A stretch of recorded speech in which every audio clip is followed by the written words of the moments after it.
वो निकला और रास्ते से जा रहा था, सुबह सुबह का समय था, कोई त्योहार का दिन था, तो उसने कहा चलो मंदिर के पास में बैठेंगे, बहुत दान मिलेगा, सुबह से ही चलो, का पता होते बहुत जने बैठे हुए हैं, सब को लाइन में बैठ भी आगे, जगह नहीं मिलती।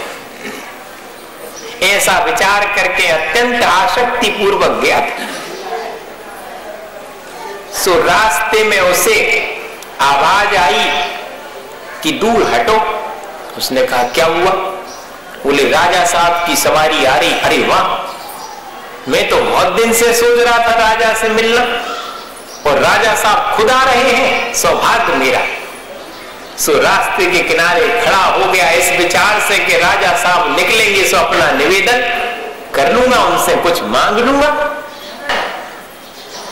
सो राजा साहब का रथ आता देख करके अत्यंत गदगद हो गया कि अब तो पास से निकलेंगे और मांग लूंगा।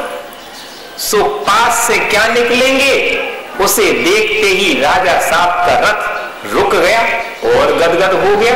अरे वाह, मुंह मांगा, आज तो छप्पड़ फाड़ के दिया भगवान ने। हम तो सोच ही रहे थे कि राजा साहब से मिले, सो राजा साहब आते हुए मालूम पड़ गए, और राजा साहब का रथ भी सामने रुक गया।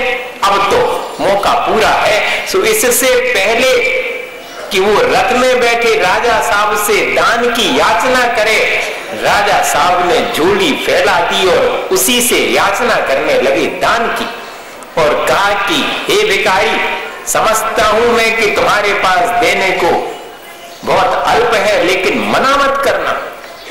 मुझे स्वप्न में आया है कि जो पहला व्यक्ति आज राजा साहब को मिलेगा और जो दान में देगा, उससे ही राजकोष समृद्ध होगा। इसलिए तुम अगर कुछ भी दोगे, मैं राजकोष में रख दूंगा, मेरा राजकोष समृद्ध हो जाएगा, इसलिए तुम इनकार मत करना। अब तो बड़ी मुश्किल, कहां मांगने के लिए जा रहे थे, वो कहां देने पड़ रहा है। अब उसने बड़े मुश्किल में जो एक मुट्ठी चावल अपनी झोली में डाल रखे थे, सो हाथ डाला, सोचा कि पूरा दे दे, राजा मांग रहे हैं, लेकिन छूटा नहीं। देने का कभी प्रयास किसी ने किया नहीं है, तो कैसे देने का भाव उत्पन्न होगा? हाथ ही नहीं खुले। सो बार बार मुट्ठी बनता, खोलता, बड़े कश्मसाहट में है कि देऊं कि नहीं देऊं, पर राजा साहब कह रहे हैं कि देना तो पड़ेगा। सो एक दाना उसमें से उठा करके राजा साहब की झोली में डाल दिया, और राजा साहब ने भी ऐसे अवभाव से ग्रहण किया जैसे इसकी बहुत बड़ा कोई संपत्ति खजाना उन्हें मिल गया हो, और उस एक दाने को ही झोली में समेट करके राजा का रथ चला गया। अब देखो इस भिखारी के तो समझ लो कि सारा दिन ही खराब हो गया है। अपन को देने पड़े अगर, तो दिन भर कुटक रहे तपन, यही बेकार में ऐसो देने पड़ो, काय खो देने पड़ो, बेकार दे भी दो फिर भी। अब ऐसा ही वो निरंतर विचार कर रहा है कि अरे मुझे एक दाना देना पड़ा। सारे त्योहार में लोगों ने बहुत दिया, उसको पूरी पोटली भर गई, लेकिन पेट नहीं भरा, संतोष नहीं हुआ। बार बार मन में यही भाव आता था कि मुझे आज एक दाना राजा को देना पड़ा, जहां से कि बहुत संपत्ति मिल सकती थी, वहीं मुझे देना पड़ा। सो निरंतर इसी संक्लेश भाव में पूरी झोली भर जाने पर भी घर पहुंचा। सो घर में बच्चों ने घेर लिया कि बाबा बाबा, आज तो तुम्हारी झोली बहुत भरी हुई है, क्या लाए हो?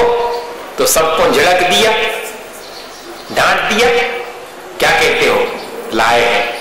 अरे क्या खो दिया मैंने आज, ये नहीं पूछ रहे। जिससे मुझे बहुत कुछ प्राप्त होने वाला था, उसी को मुझे एक दाना अपना देना पड़ा।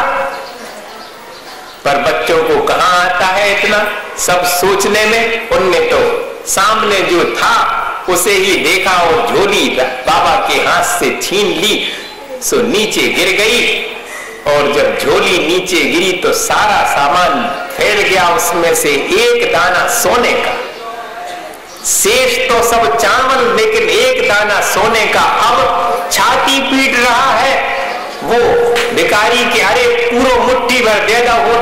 छोड़े तो बताओ।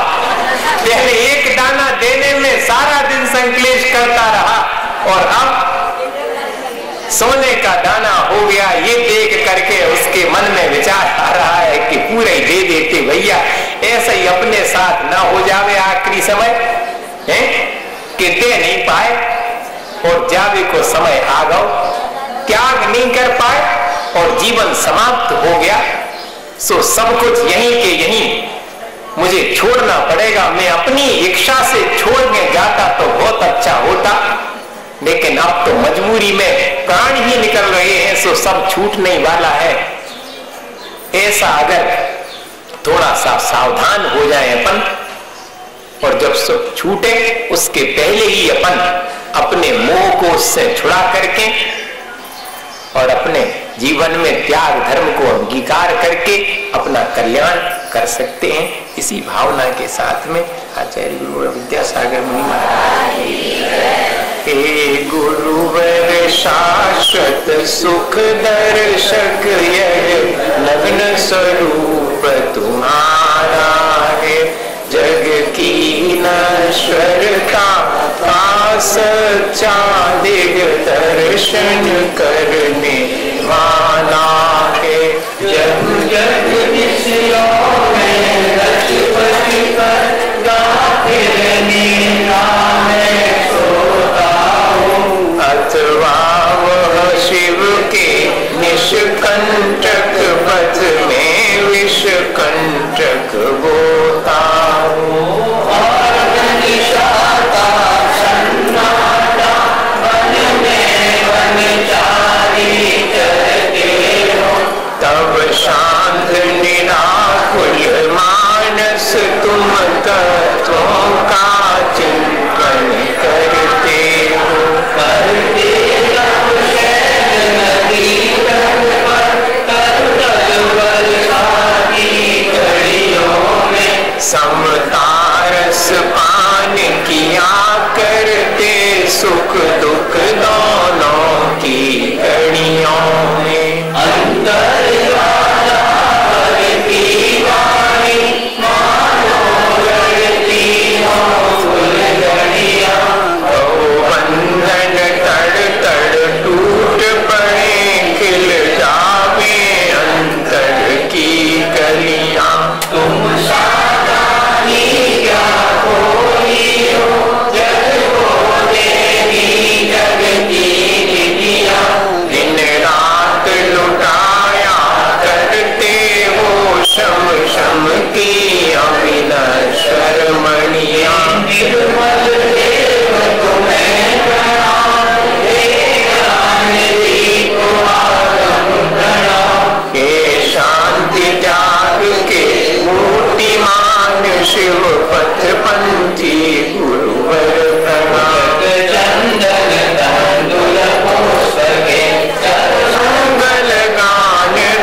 चरणों में अनंत प्रार्थना दूंगा।